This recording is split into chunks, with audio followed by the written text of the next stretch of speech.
Hello, everyone. The three-letter word ESG. Why is the power of today and for the decade that's coming up? If I say that ESG is about saving the businesses from planet.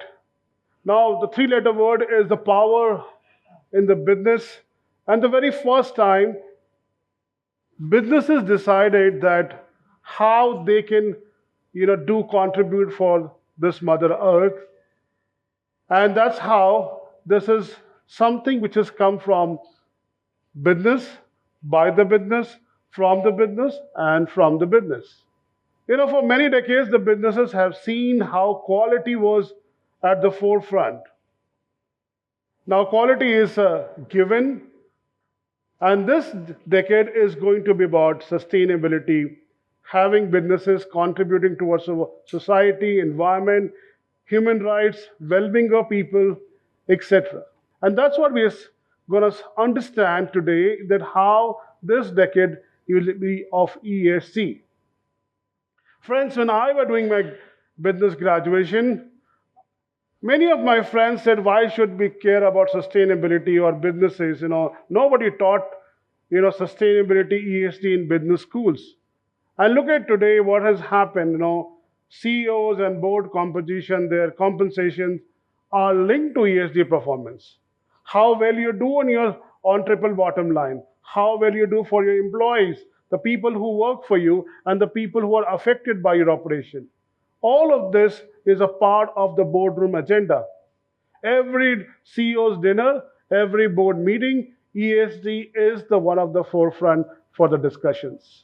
Today, if we look at how private equity firms are allocating capital, ESG is at the one of the top agenda for them. And that's the power of ESG which I'm talking about. It's a very nice tagline what you see here, but that's the reality. Carbon is the new currency. You need to do better in carbon, whether you are emitting it or you have to trade carbon. And carbon inclusion and safety of your own workforce, it's where you're de-risking your businesses. And that's why we're saying capital flows and follows when you have a better mitigation for your carbon, your people, and the processes around that. Friends, we have seen how businesses has able to not only do good for society, good for environment, but just mere bettering their processes and production, etc., have also saved money for their business.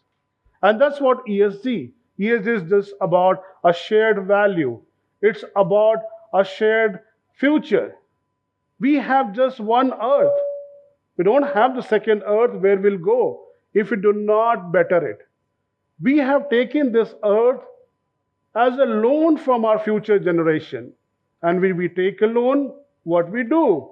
We actually better it and give it back to the society or the next generation. And I want to see that ESG today is just not about mere reporting, but also about how we do better and give it back to our future generation, this earth, what we have taken loan from them. AI.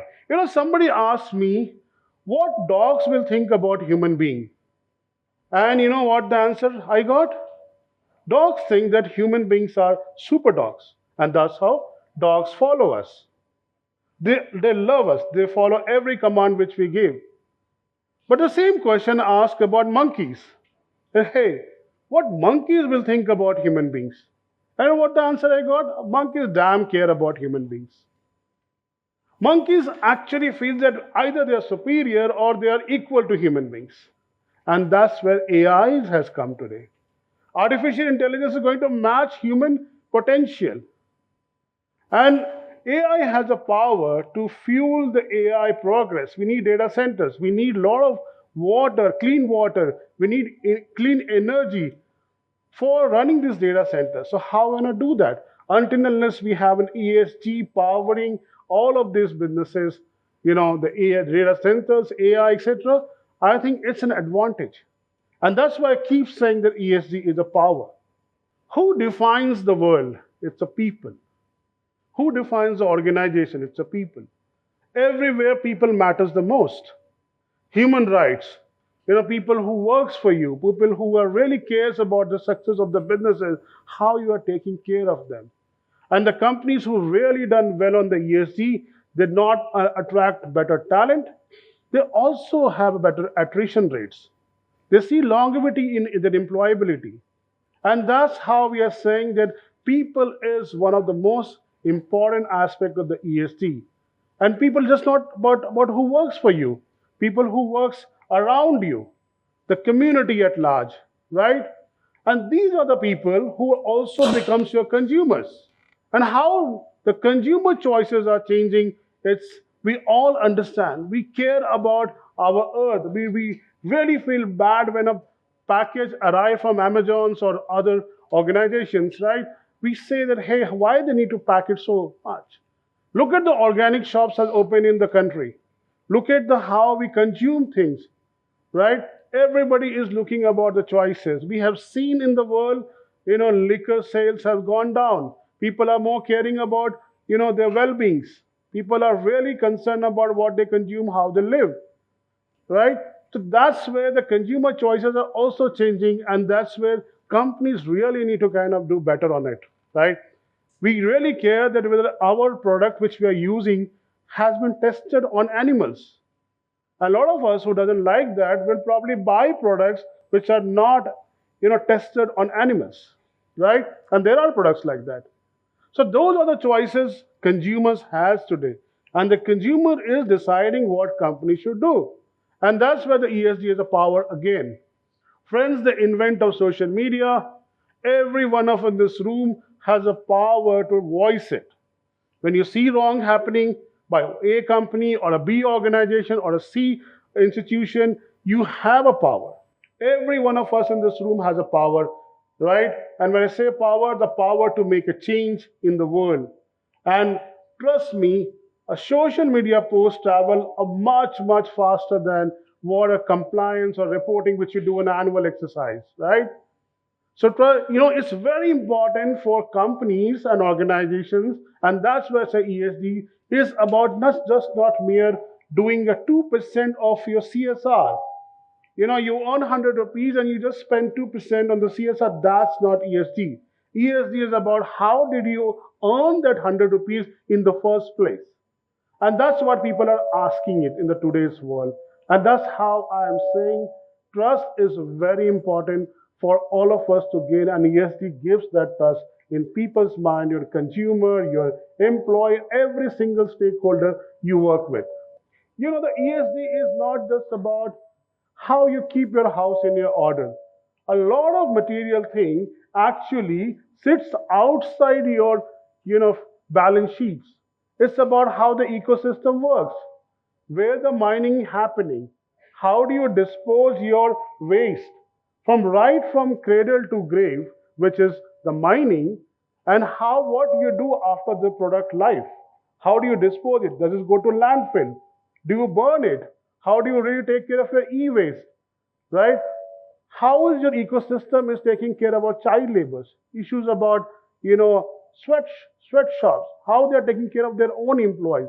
That's about the supply chain. So it's just not about you, but beyond this. And that's the power of ESG, that not only you're keeping your house in a better shape, which is your organization, but also making sure that everyone around your business who supplies, who are your vendors and your contract workers, your procurement cycle, everybody is aligned to this cause of ESG. So this goes beyond your walls of your operation. And that's when supply chain is very, very important.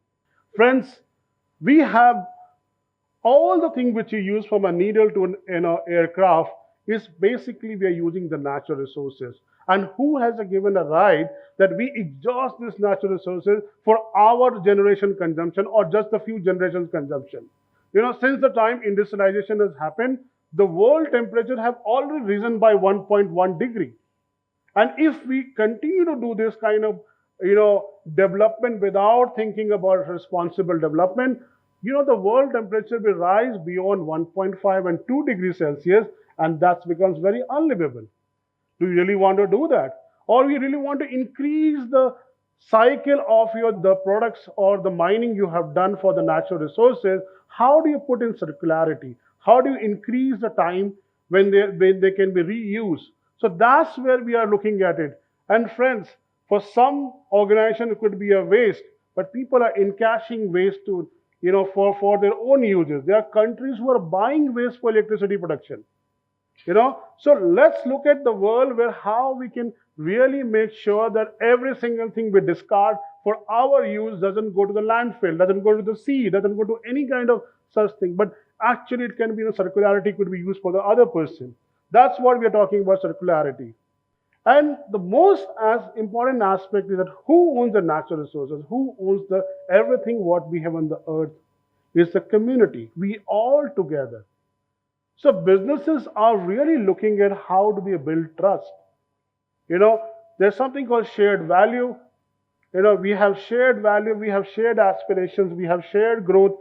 Everything is shared with every one of us in this earth. And if you do, some sin at one place, it will also affect it, right? If something happening in a neighboring country on emissions of, either they're burning something or they're emitting more carbon, it will also affect us, right? So the world is one. We have divided based on our own geographical boundaries. But the way the whole world, the Vasudev Kutumbakam, what we say is the world is one. And that's why if we do not engage with our communities, we do not have a shared value of growth that we grow and the community grows together, there will be no trust. And there's a very famous quote which says that if you do not manage your stakeholder, then the stakeholders knows how to manage you, right? That's important for how we need to engage with communities. Friends, ESG is a big bet for the investors. When investors looking at investing in companies in different markets, they look at ESG, the risk, and they price those risks. And if you're not doing well in ESG, and if you're doing wrong in ESG, I think you have all the chances probably not to get more business. The European market, the US, everywhere, India, everywhere we have more and more regulations, more compliances around environment, society, and how we're doing for employees and well-being of people. And that's what the markets are also doing it, right? And this way, investors are actually betting on. So there is a value of doing it. And that's why I say ESG is the power even to attract capital. And that's what investors are looking at. Friends, we have seen in India context that how the 2% CSR law came, where every single company who have some threshold of profitability, they actually looked at CSR to give 2%. But now we are looking at this the whole shift about how ESG is becoming a core part of the strategy, not about the 2% profit, but how we govern the company. And what ESG means for us, it's environmental, social, and governance. All of these things is a part of running your organization. It's a part of how you actually make businesses. How do you make profit? How do you make revenue in the entire operation? And not just about your own, but also about the whole ecosystem. And that's the shift what we are seeing in. Now the big question, the big elephant in this room is about what companies we want to build. We want to build a company where our grandsons, our grandchildren will be very proud of what we have done, not just in terms of how profitable it is, but also about how we have really taken care of this earth and passed on to the future generation in a much better way, right? That's the question in front of every one of us, that how you want to build this earth again and also keep this earth alive, kicking, as well as making it better for the future. Now, ESG is not about just putting things on some tracker or some reporting mechanism, but ESG will be looked at the next few generations, few decades, and when the next generation looks at ESG after maybe 50 years or 100 years, they should not evaluate just about what mere our ESG reporting says, but ESG should translate in making this earth a better place to live in. And that's what the promise, that's what the power ESG holds for all of us. Thank you so much for listening to me. Thank you.